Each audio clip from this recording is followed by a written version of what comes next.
لیکن یہ بھینسوں کو چارہ ڈالنے والا جب آیا تو محدث اعظم نے فرمایا پگڑی کے بال کو کوئی ہاتھ نہ لگائے, یہ ساری دستار میں نے کرنی ہے. اور فرماتے ہیں حضرت بال بھی دیتے جاتے تھے اور آنسو بھی بہاتے جاتے تھے, ماتھا بھی چومتے تھے اور فرماتے تھے دستار کے بعد چلا تو نہیں جائے گا یار, مجھے تو عبادت بھی نہیں رہ گئی, مجھے تو چابیوں کو بھی نہیں پتا کون سی کہاں رہتی ہے, جائے گا تو نہیں تو رو پڑا, کہنے لگا سونے جائے تو وہ جس کے پلے کچھ ہے ہو, آتا جاتا تو ہے کچھ نہیں, مجھے کس نے رکھنا ہے, میں نے کہاں جانا ہے, ادھر کہاں تو ادھر ہی رہوں گا. وہ اس طالب علم کے سارے استاد بھائی کہتے ہیں اس نے دستار کرائی, پڑھا پڑھایا کچھ نہیں, پر جو مسئلہ اڑ جاتا تھا نا, وہ جو اڑ جاتا تھا نا, وہ جا کے اس سے پوچھتے تھے تو کتابیں کھولنے کی ضرورت نہیں پڑتی تھی. حضرت ام سلمہ رضی اللہ تعالیٰ عنہ کہتی ہے میں نے عرض کی یا رسول اللہ صلی اللہ علیہ وسلم میری بچی بڑی بیمار ہے, تو مجھے کسی نے کہا ہے یہ تھوڑی سی نشے والی چیز ہے, یہ بنا کے تیار کر کے دو صحیح ہو جائے گی, بیمار ہے بچی تو یہ نشے والی چیز ہے, اس کو تیار کر کے دو, تھوڑا نشہ ہے. اگرچہ بعض, میں نے شروع میں کہا, بعض لوگ مریض کو, سخت مریض کو ایسی ادویات جو مجبوری بن جائے اس کی گنجائش اور اجازت دیتے ہیں. محتاط علماء تو اس میں بھی بہت ساری چیزیں پہلے بیان کرتے, لیکن اس نے کہا جی نرا نشہ دینا ہے شفا کے لیے. حضرت ام سلمہ کہتی ہے میرے نبی پاک نے میری طرف دیکھا, میری طرف, تو میں نے کہا یا رسول اللہ آپ کیا فرمانا چاہ رہے ہیں؟ تو نبی پاک نے فرمایا ام سلمہ کبھی ناپاک چیز میں بھی شفا ہوئی ہے, کبھی ناپاک چیز میں بھی, کبھی شراب اور خمر میں بھی شفا ہو سکتی ہے. شفا رب کریم نے رکھی ہے پر شہد کے اندر رکھی ہوئی ہے, شفا اللہ نے رکھی ہے قرآن مجید میں رکھی ہوئی ہے, تو اس میں بھی کبھی یہ حضور نے بیان کیا ہے کہ اس کے اندر شفا ہو سکتی, تو امت کتنی دلیری کرتی ہے جو یہ مشورے دیتی ہے کہ اس کے اندر نشہ ہے, شراب ہے, تو کھانسی چلی جائے گی تو فلانی بیماری چلی جائے گی. نہ آؤ ان چیزوں پہ, نہ اپنے ایمان کو خرابی دو, اور نہ ایسی باتیں کرو جس سے کہ ڈائریکٹ رسول اللہ صلی اللہ علیہ وسلم کے واضح ارشادات کی مخالفت ہو. میرے نبی پاک صلی اللہ علیہ وسلم نے فرمایا, اور پھر کچھ لوگ کہتے ہیں تھوڑی پی ہے جی. اب تو میں تجزیے میں پڑھ رہا تھا کہ ایسی شراب ایجاد ہو گئی ہے, لوگ شراب پیتے ہیں اور وہ مست بھی رہتے ہیں, کار بھی چلاتے رہتے ہیں, کہتے ہیں جی نہیں ہمارا ذہن معاف نہیں ہوا تو یہ والی صحیح ہے, نشہ نہیں لاتی. میرے نبی پاک صلی اللہ علیہ وسلم نے فرمایا جس چیز کی تھوڑی مقدار, زیادہ مقدار حرام ہے اس چیز کی تھوڑی مقدار بھی حرام ہے, جس کی زیادہ مقدار حرام ہے اس کی تھوڑی بھی. تو خمر اور شراب اگر فل پینا جائز نہیں تو تھوڑی پینا بھی جائز, یہ حرام ہے اور حرام تھی اور قیامت تک حرام ہی رہے گی. میرے نبی پاک صلی اللہ علیہ وسلم نے منع کیا اور حضور نے اظہار ناپسندیدگی فرمایا, فرمایا 40 دن تو عبادت ہی قبول نہیں ہوتی شراب پینے والے جب تک سچی توبہ نہ کرے. یہ لفظ جب ادا کرتا ہوں تو شرم سے میری زبان لڑکھڑاتی ہے کہ یار درباروں پہ بھی نشہ بکتا ہے.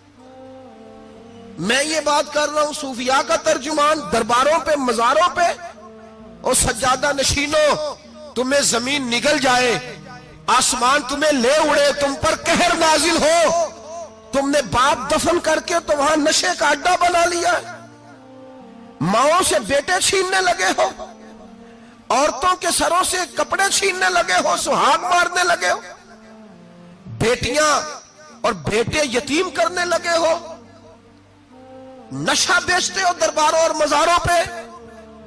یہ تماشا لگ گیا. آپ کیسے کروں یہ بات, پر کرنی پڑ رہی ہے, مجبوری ہے, یہ مضمون مکمل نہیں ہو سکتا. بند کر دیں وہ دربار, ہمیں نہیں چاہیے جن درباروں پہ نشہ بکتا ہے. میں ذمہ داری سے کہہ رہا ہوں, بات ریکارڈ ہو رہی ہے. جوتے کی نوک پہ وہ سجادہ نشین جو امت کو ڈرگز دیتا ہے, وہ سجادہ نشین کا ڈیرا نہیں, وہ گند کا اڈا ہے, وہاں سے فیض نہیں مل رہا, امت کی تباہی ہو رہی ہے. بتا دو, پھیلا دو, اس کو اعتراض کرنا ہے کرو. میرے رسول پاک سید عالم صلی اللہ تعالی علیہ وسلم کا دین ضروری ہے, کسی پیر کی سجادگی ضروری, بولیے سجادگی ضروری.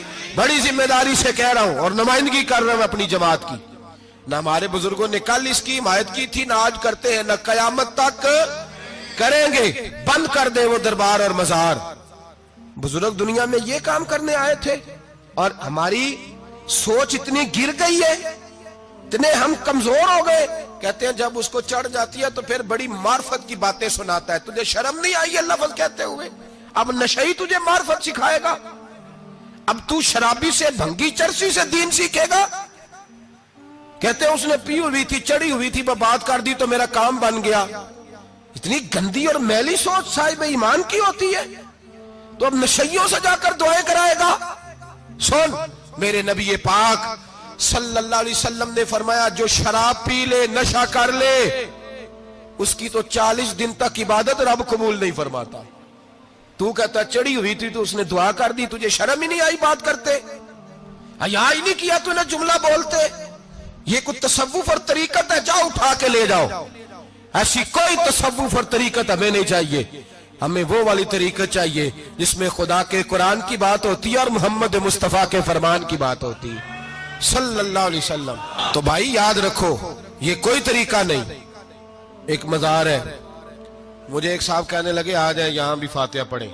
میں نے کہا یہاں کیا ہے؟ کہنے لگے تھے تو بابا جی نشہ بشا کرتے، پر اب سنا ہے لوگوں کی منتیں بڑی پوری ہوتی ہیں۔ مجھے جذبات بڑے کم آتے ہیں۔ میں نے اس آدمی کو گریبان سے پکڑ لیا، میں کہ ادھر ہٹ، وہ تو نشہ کرتا تھا اور تو جاتا تھا، تیری یہ کیسے طاقت ہوئی؟ تو نے مجھے مشورہ دے دیا، تو ہمیں کمزور سمجھتا ہے؟ ہم کمزور ایمان کے لوگ ہیں، اور میں یہاں تجھے کہوں گا نہیں نہیں میں یہاں نہیں جاتا، میں وہاں جاتا ہوں۔ بالکل کوئی لگی لپٹی بات نہیں، کھری بات۔ تصوف وہ، دربار وہ جہاں قرآن پڑھا جائے اور رسول اللہ کی حدیث سکھائی جائے، باقی کوئی مطلب نہیں کسی قسم کا۔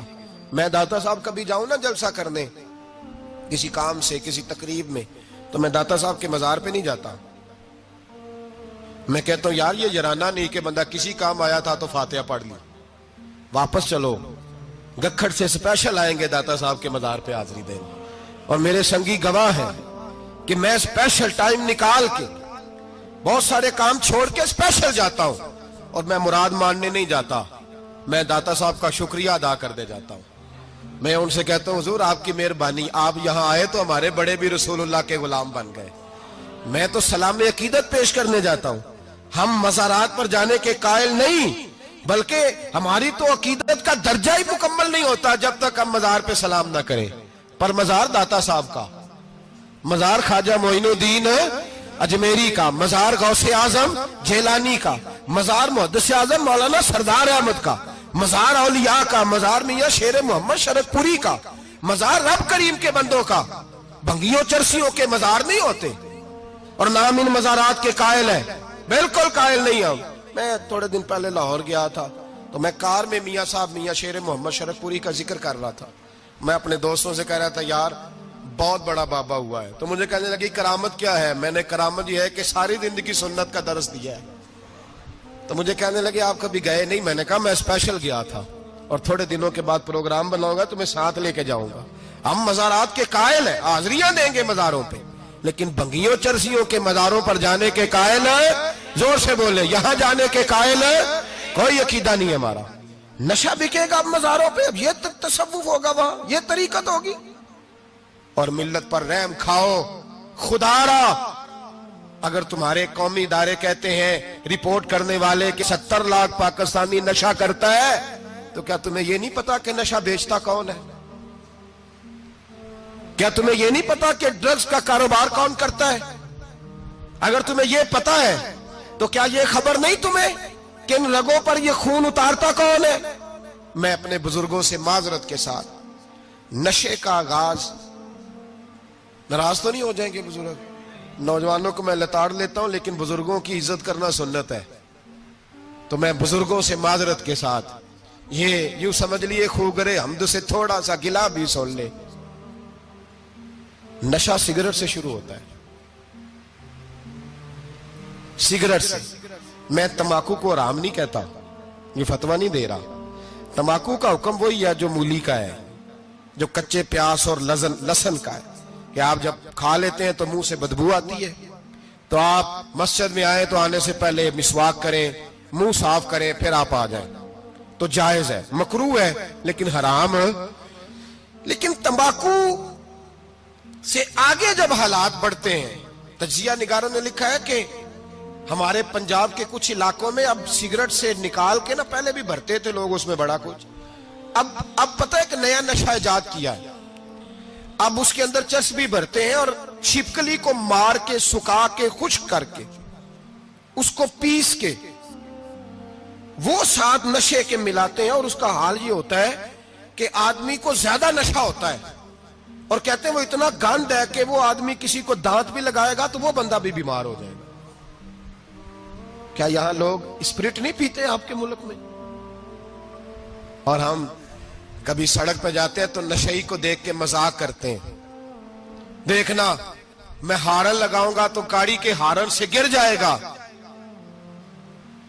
لیکن تجھے پتا نہیں کہ یہ کسی ماں کا بیٹا ہے، پتا نہیں کسی بیوی کا شوہر ہے. ایک ہمارے دوست ہیں، بزرگ ہیں، ان کا داماد فوت ہو گیا، نشہ کرتا تھا. تو میں تعزیت کرنے ان کے گھر پہنچا تو کھڑے ہو گئے ہاتھ باندھ کے، کہنے لگے حضرت صاحب باقی ساریاں گلاں چھڑ دیو، صرف نشے تے تقریر کریا کرو. وہ جب جیتا تھا تو تب بھی اس کے بچے یتیم ہی تھے، یتیم ہی تھے. میری بیٹی جب میرے گھر آتی تھی اور میں اپنے پوتوں کے اتنے کپڑے اسے پہننے کو دیتا تھا تو میرا کلیجہ پھٹتا تھا. اور میری بیٹی اس کی زندگی میں بھی بیوہ کی زندگی گزار رہی تھی، وہ میری بہوؤں کے اترے ہوئے کپڑے پہنتی تھی. کوئی دعا کرو، کوئی جلسے کرو، یہ لت ختم ہو جائے. اور کہنے لگا اب میرے وہ چلا تو گیا ہے، دادا دادی اس کے پہلے کوئی نہیں، چچا ہے کوئی نہیں، جب تک تو میں زندہ ہوں ان نواسوں کو کوئی روٹی کا لقمہ، کوئی کپڑا مل جائے گا. لیکن سوچتا ہوں میں بوڑھا ہوں، مر گیا تو ان کو کوئی پوچھے گا بھی نہیں، کون ان کی خبر. اتنا ظلم اس قوم سے، اتنی زیادتی. اور آرام سے لکھ کر لوگ گزر گئے کہ یہ 70 لاکھ ہے، ان کا درد تو سمجھو، تکلیف تو سمجھو. 7 فٹ کا سونا جوان اور نشے کا عادی ہے تو کسی نالی میں پڑا ہوا ہے. اور میں نے کہا اس قوم کے ساتھ اس سے بڑا بھیانک مذاق کیا ہوگا. کوئی دانشور تھا بڑا ظالم، اس ظالم سے کوئی مشورہ لینے آیا، اس نے آ کے کہا تو بڑا ظالم ہے، بڑے کڑوے مشورے دیتا ہے، میرا ایک دشمن ہے، میں اس سے بدلہ لینا چاہتا ہوں، میرا دل کرتا ہے اس کا بچہ قتل کر دوں تاکہ وہ تڑپے. تو ظالم نے کہا اسے قتل نہ کر، وہ تو اس کا باپ 2-4 مہینے رو کے چپ کر جائے گا. پھر میں سخت سزا دینا چاہتا ہوں، مشورہ دے. تو اس نے کہا اس کے بچے کو نشے پہ لگا دے. جس کا بچہ نشہ کرے گا وہ باپ روز مرے گا، روز جیے گا، وہ ماں روز مرے جیے گی، نشے پہ لگا دے. اس قوم کے ساتھ سب سے بڑا ظلم یہ ہوا کہ ملت کا جوان نشے پہ لگ گیا، ڈرگز پہ لگ گیا. اتنے تباہ حالات ہوئے کہ جوان چڑھتی جوانیاں، اماں نے کتاب دے کے بھیجا تھا اور کالج سے واپس آئے تو نشے کے ٹیکے ہاتھوں میں پکڑے ہوئے، ٹیکے. اور آپ کے اس ملک کے اسلام آباد میں ایک دن میڈیا نے وہ خبر بھی وائرل کی اور وہ چیز بھی دکھائی لوگوں کو. 3 مہینے کا بچہ لے کے نشئی سڑک پہ آ گیا. اس نے کہا میرا نشہ ختم ہو گیا، میرا بچہ خرید لو، 2 پڑیاں دے دو. تو وہاں بیبیاں جو سن رہی تھی وہ بھی چیخے مار کے رو رہی تھی. یہ ظلم کیا اس قوم کے ساتھ، اور کرپشن کی لعنت نے اجازت دی سپلائی کرنے والوں کو کہ گلی گلی بیچے، گلی گلی. انہوں نے کچھ تھوڑا ظلم نہیں کیا ان حکمرانوں نے. اور ہماری اپوزیشن، اس کو نہ صرف اتنا پتا ہے کہ یہ جائیں اور ہم آئیں، اس سے زیادہ کوئی غرض نہیں. بھائی کرپشن کے خلاف نکلے ہو تم، نشے کے خلاف کس دن نکلو گے؟ جوئے کے خلاف کس دن؟ قوم تو مر رہی ہے نشے سے، اس کے خلاف میدان میں کب آؤ گے؟ صرف اتنا ہے کہ یہ جائیں اور ہماری باری آئے، اس سے زیادہ کچھ نہیں. جتنے مجرم وہ ہیں اتنے ہی تم بنتے جا رہے ہو. اور اگر آپ نے ابھی تک ہمارا چینل سبسکرائب نہیں کیا تو فوراً سبسکرائب کیجئے، ساتھ ہی بیل آئیکن پر کلک کریں تاکہ مزید آنے والی ویڈیو ہے وہ آپ کو وقت پر ملتی رہیں. اللہ حافظ.